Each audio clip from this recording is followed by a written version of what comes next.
Здравейте! Днес с вас ще си говорим за Световния ден на водата, който ни отбелязваме на 22 март. Тази година той е под наслов, свързан с ледниците и как трябва да ги опазим. Днес ще попитам нашите съученици защо и как трябва да ги опазваме. Трябва да опазваме ледниците, защото те са важни да се предпази нашата планета от парниковия ефект. Добре, бихте ли ни показали нещо свързано с тях? Да, ето тук има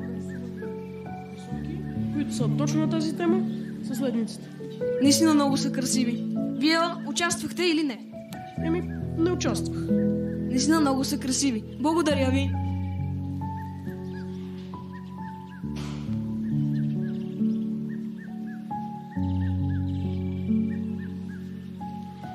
Нека продължим с останалата част от изложбата и да разберем какво точно представлява тя.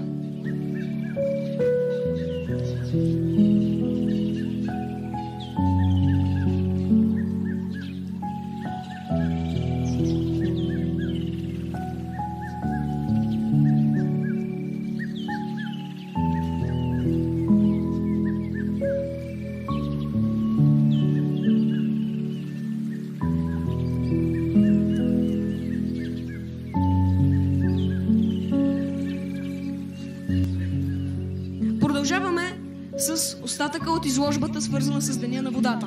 Здравейте! Здравейте! Ние, Клуба по екология, аз и природата, изработихме този макет, който представлява трите състояния на водата. Твърдо, течно и газообразно. Покажете ни отблизко.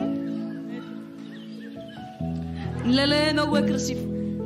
Всеки може да дойде и да разгледа тази изложба на първия етаж от основно училище Любен Каравелов. Благодаря ви. Аз бях Тодор Герджиков.